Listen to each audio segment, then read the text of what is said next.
நாம் உருவாக்கின ஒரு பொருள், நாம் உருவாக்கின ஒரு சக்தி, அது நமக்கு எதிராக மாறுகிற பொழுது நம்ம என்ன வேணாலும் செய்வோம். அதானே மனித இயல்பு. இலங்கையில் மேதகுவே தலைவர் பிரபாகரன் அவர்களுக்கு ஆக்கமும் ஊக்கமும் அந்த பயிற்சிகளும் இயந்திரங்களும் தேவையான துவைக்கைகளும் துப்பாக்கிகளும் பீரங்கிகளும் கொடுத்து பண உதவிகளும் கொடுத்து பெரிய அளவுக்கு இந்திரா காந்தி அவர்கள் வளர்த்து விட்டார்கள். பின்னால் ராஜீவ்காந்தி மூலியமாக பல்வேறு சதி வேலைகள் நடந்தது. அதனால் அந்த சிங்கள படையில் உள்ளவனே துப்பாக்கியால் எடுத்து அடிக்க போனான். அந்த சம்பவம் நடந்துச்சு. பின்னால் அம்மையார் சோனியா காந்தி மூலமாக தோராமையாக ஒரு 2000 கோடி ரூபாய்க்கு மேலே ராஜபக்சேட்ட பணம் கொடுத்து விடுதலை புலியை அழிக்கிறதுக்கு எல்லா வழியும் பார்த்தாங்க. அப்போ விடுதலை புலியை உருவாக்குனது அம்மையார் இந்திரா காந்தி. அவங்கள அழிக்கிறதுக்கு முயற்சி பண்ணி ராஜீவ்காந்தி தோத்து போயிட்டார். அதுக்கப்புறம் அம்மையார் சோனியா காந்தி மூலியமாக ரேடார் கருவிகள்லாம் கொடுத்து 7000 கோடி ரூபாய்க்கு பணம் கொடுத்து விடுதலை புலிகளையே அழிக்கிறதுக்கு எல்லா வழியும் பண்ணாங்க. ஆக இவங்களே உருவாக்கி இவங்களே அழிக்கிறாங்க. புரியுதுல உங்களுக்கு? அதே போல தான் தாவேகாங்கிற கட்சியை உருவாக்குனது பாஜக. திராவிடம் அல்லாத ஆட்சியை கொண்டு வரணும்னு நினைச்சது பாஜக. இவிஎம் மிஷின்ல கையை வச்சு எல்லா வேலையும் பண்ணது பாஜக. திருசா அமித்ஷா சந்திப்புகளை 3 முறைக்கு மேல ஏற்பாடு பண்ணது RSS பாப்பார கூட்டம். இப்படியான நிலைப்பாடுகள் இருக்கு.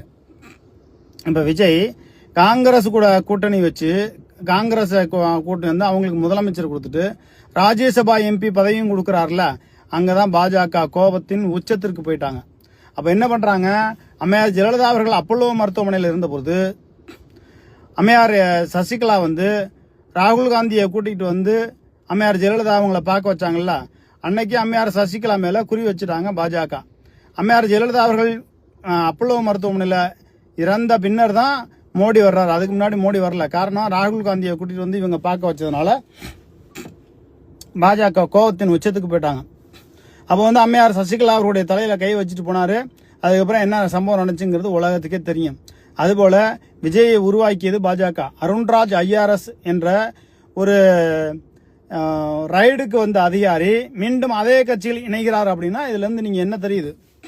தாவேகா கட்சியை சார்ந்தவங்க ரசிகர்கள் வந்து கோபத்துல ஏதோ கெட்ட வார்த்தையில பதிவு போடுறாங்க. அது உங்களுக்கு அரசியல் வந்து கொஞ்சம் புரிதலற்ற தன்மையா இருக்கு. அதுதான் அருண்ராஜ் IRS என்பவர் ரைடுக்கு வர்றார், ஆவணங்களை பார்க்கிறார், ஆவணங்களை கைப்பற்றுறார், டெல்லியில் ஒப்படைக்கிறார்.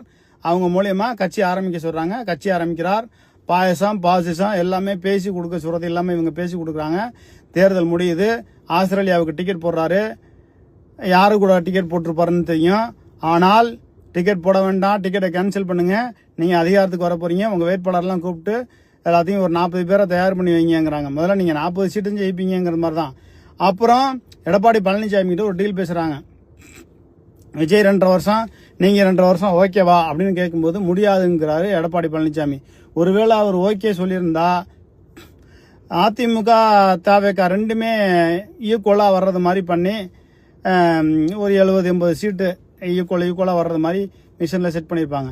எடப்பாடி பழனிசாமி ஒத்துக்கல. தாவேகா 2.5 வருஷம், நாங்க 2.5 வருஷங்கிறதுக்கு அவருக்கு ஒத்துக்கல. ஒத்துக்காதனால இவங்க மிஷின்ல எல்லா வேலையும் பண்ணி முடிச்சிட்டாங்க. குறைஞ்சபட்சம் விஜய்க்கு ஓட்டு விழுந்திருக்கு.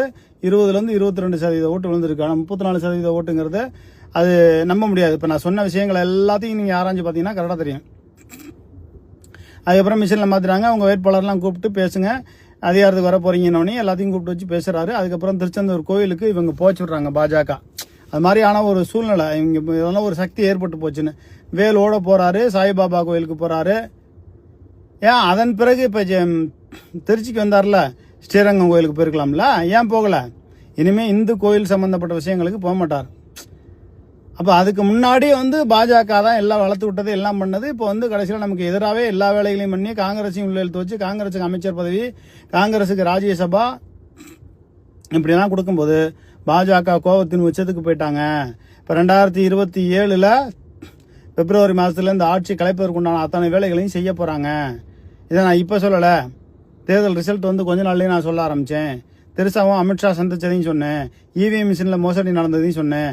விஜய்க்கு ஓட்டு விழுந்திருக்கு, தாத்தா பேரன் சொன்னேன், பேத்தி சொன்னேன், மகன் சொன்னான்னு ஓட்டெல்லாம் போட்டிருக்காங்க, மாற்றுக்கிறதுல 20-22%. விஜய்க்கே வந்து மிஞ்சி போனால் ஒரு 20-30 சீட்டு தான் ஜெயிக்கிறதுக்கான வாய்ப்பு இருக்குன்னு நினச்சிக்கிட்டு அவர் வந்து ஆஸ்திரேலியா டிக்கெட் போகிறாரு, கேன்சல் பண்ணிட்டாங்க, முருகங்களுக்கு போகிறாரு. பல்வேறு சம்பவங்களை நம்ம பார்த்துட்டோம். இதுதான் நடக்கக்கூடிய சம்பவம்.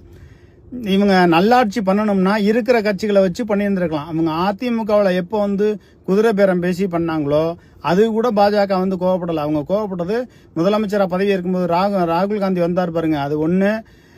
அதுக்கப்புறம் பார்த்தீங்கன்னா ராஜ்யசபா எம்பி பதவியை காங்கிரஸ் கொடுத்தாங்க பாருங்க, இது ரெண்டும் தான் வந்து பாஜகவுக்கு கோபத்தை ஏற்படுத்திருச்சு. நம்ம உருவாக்கின ஒரு இயந்திரம் நமக்கு எதிராகவே திரும்புதா, அந்த நம்ம உருவாக்கின இயந்திரத்துக்கு சாவி நம்மள்ட்ட இருக்கு, நம்ம பூட்டு போட்டுருவோம் அப்படின்னு 2027 பிப்ரவரியில் பல்வேறு மாற்றங்கள் நடக்க போதுங்கிறாங்க. தயவுசெய்து தாவேகா கட்சியை சார்ந்தவர்கள் அரசியலில் முதல்ல தெரிஞ்சுங்க, அரசியல்னா என்னன்னு தெரிஞ்சுங்க. இது மாதிரி விமர்சனத்துக்கு கீழே வந்து நீங்கள் வந்து கெட்ட வார்த்தைகளை பதிவு போடுறது வந்து உங்களையே நீங்கள் திட்டுறதுக்கு சமம். ஏன்னா நீங்கள் திட்டுறவங்க வந்து நம்ம தமிழ் குடி சாதியை சார்ந்தவங்க தான் என்னை வந்து திட்டுறீங்க. அது நல்லதில்லை. நம்மலாம் ஒரு தாய் பிள்ளைகள், நம்மலாம் வந்து தாயா பிள்ளையாக நம்ம பழகணும். அது மாதிரி திட்டியெல்லாம் பேசி போடாதீங்க. அது மாதிரி திட்டி போட்டதுனால ஒரு 9 பேருக்கு மேலே நான் சைபர் கிரைமில் கம்ப்ளைண்ட் கொடுத்துருக்கேன். அவங்க அட்ரஸை கண்டுபிடிச்சிருக்காங்க. கூடிய விரைவில் விசாரணைக்கு கூப்பிடுவாங்க. அது மாதிரிலாம் நடக்கும். அதனால் தாவேகா கட்சியை சார்ந்தவர்கள் அரசியலை முதல்ல தெரிஞ்சுங்க. இந்த மாதிரி செய்தி போடும்பொழுது இல்லை இதில் எங்களுக்கு உடன்பாடு இல்லை, அது மாதிரியான நடுநிலையான கருத்துக்களை போடுங்க. இல்லைன்னா பார்க்க வேண்டாம்.